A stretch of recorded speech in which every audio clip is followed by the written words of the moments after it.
Good evening, কেমন আছো সবাই? আশা করছি ভালো আছো। আমিও ঠিকঠাক আছি। ঠান্ডা পড়ে গেছে, অনেক দিন পর এসেছি কিছু কথা বলতে। প্রথমে বলি, 2020 সালে আমাদের এখানে চুচুড়োতে একটা মার্ডার হয়েছিল। তো সেখানে একজনকে ত্রিকোণ প্রেমের জন্য একজনকে শেষ করা হয়েছিল। মার কোল থেকে তার সন্তানকে নিয়ে চলে যাওয়া হয়েছিল। তো তার বিচার হয়েছে, 7 জনই শাস্তি পেয়েছে। যিনি বিচারক ছিলেন একদম ঠিকঠাক বিচার দিয়েছেন। আর আমরাও চাই যে তিলোত্তমা তোরও বিচার হোক, এরকমই শাস্তি পাক।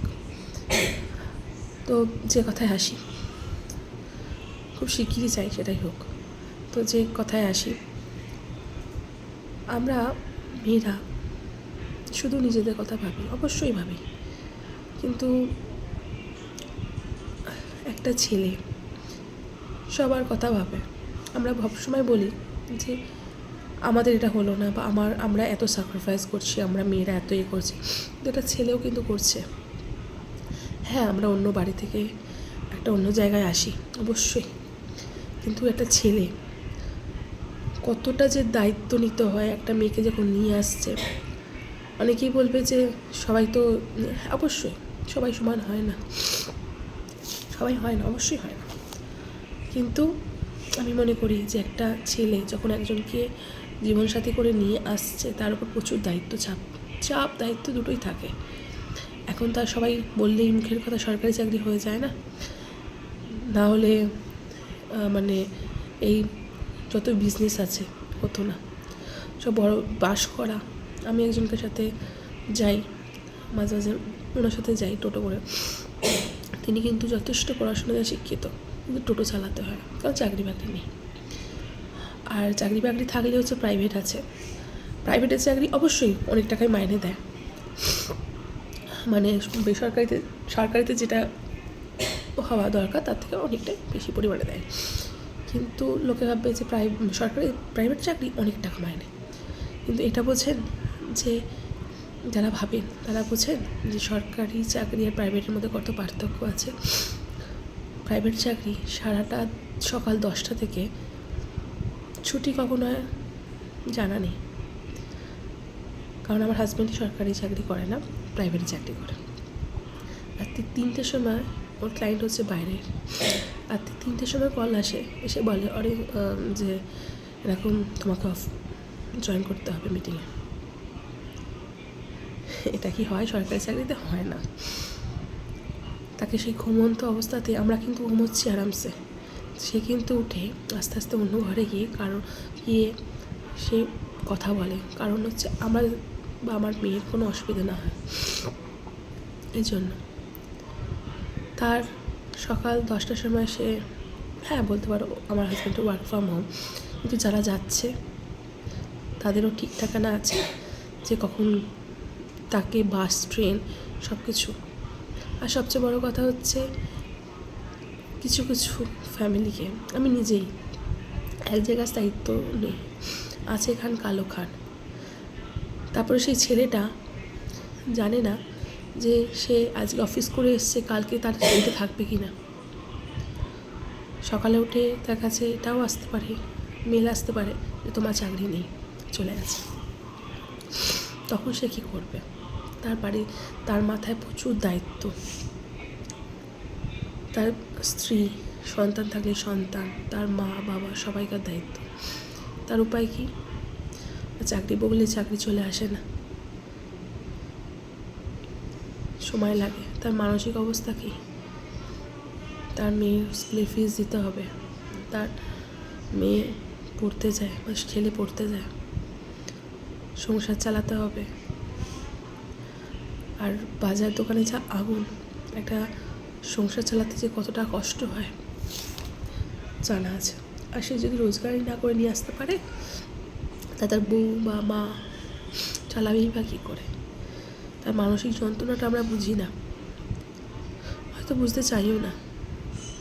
যখন দেখি নিজের হাতে ঘা লাগছে যে আমি পাচ্ছি না, তখনই তার মানসিক যন্ত্রণা দিতে শুরু করি।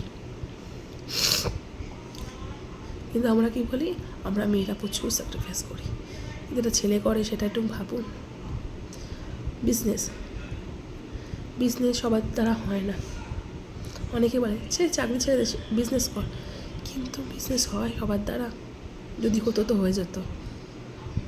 আমি নিজেই বলছি, আমি আগে ভাবতাম যখন ইউটিউব করতাম না, আমি ভাবতাম ইজি জিনিস, এটা কোনো ব্যাপারই না। কিন্তু এখন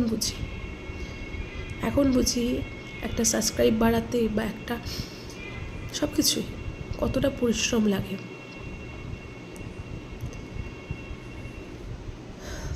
তো একটা মেয়ে যেমন স্যাক্রিফাইস করে লাইফে, একটা ছেলেও করে। ওদের প্রবলেমটা বোঝার চেষ্টা আমরা কজন করি না। চাকরি বাকরি নেই, এই জন্য ওদেরকে ছেড়ে অন্য দেশে যেতে হয়, অন্য জায়গায় যেতে হয়, দেশ বলতে অন্য রাজ্যে যেতে হয় চাকরি করতে। ওয়েস্ট বেঙ্গলে কিছু নেই, এই জন্য। আমি নিজে থাকতাম বোম্বাইতে, বিশ্বাস করবেন না, বাঙালি ছেলেরাই, কিছু বাঙালি ফ্রেন্ড ছিল বা আদার্স দেখেছি আমরা যেমন সকালে উঠে খেয়ে দিয়ে অফিস যাব চিন্তা করতাম, কিন্তু ওখানে তা করার সময় কোথায়? বাড়া পাও হাতে নিত, দুটো হাতে দুটো বাড়া পাও, একটা খাচ্ছে, একটা হাতে রয়েছে, আর একটা হাতে খেতে খেতে দৌড়চ্ছে। লাইফস্টাইলটাই ওরকম। হ্যাঁ, মনে হয় বোম্বাই গেলে প্রচুর পয়সা, প্রচুর খরচা প্রচণ্ড। ওই বেসরকারি চাকরি ওয়েস্ট বেঙ্গলে কিছু নেই, যেতে হবে বাইরেতে। দিদি বলছে যে এখানে থাকো, আর কী করবো, দোকান খুলে বসবো, ব্যবসা হবে না, সবাই পারে না, সম্ভব নয় তাদের পক্ষে। বিরিয়ানি বিক্রি করা বা কাউকে আমি কোনো ছোটো করছি না, সেটা কোনো আমার ইয়েও নয়, কিন্তু সব ছেলেরা পারে না। এই রাজুদাকে দেখছি, ওই নিয়ে প্রচুর ট্রোল করছে বা যেটা করছে, একটু বুঝুন তো কতটা কষ্ট করে সকালবেলা উঠে করা বাসি পরোটা, সব অনেক কিছু বলছে, সেসব যে আমি কন্ট্রোভার্সি নিয়ে থাকতেও চাই না, বলতেও চাই না। তিনিও কিন্তু কষ্ট করছেন, মাথায় করে যে জিনিসটা নিয়ে আসছে, নিয়ে এসে বিক্রি করছে বা সারা রাত তার বাড়ির লোক করছে, সেটা দেখুন। মানুষকে ট্রোল করলেই হয়ে যাবে? যেমন অনেক কিছু হয়তো ভুলভাল পড়ে ফেললাম, যেটা বলা উচিত হয়নি, তাই জন্য ক্ষমা চাইছি। আজকের মতো এইটুকুনি, আবার কোনো একটা ভিডিও নিয়ে আসবো। যদি ভালো লেগে থাকে তাহলে লাইক কমেন্ট শেয়ার করে দিও, আর সাবস্ক্রাইব করতে ভুলো না। আজকের জন্য টাটা।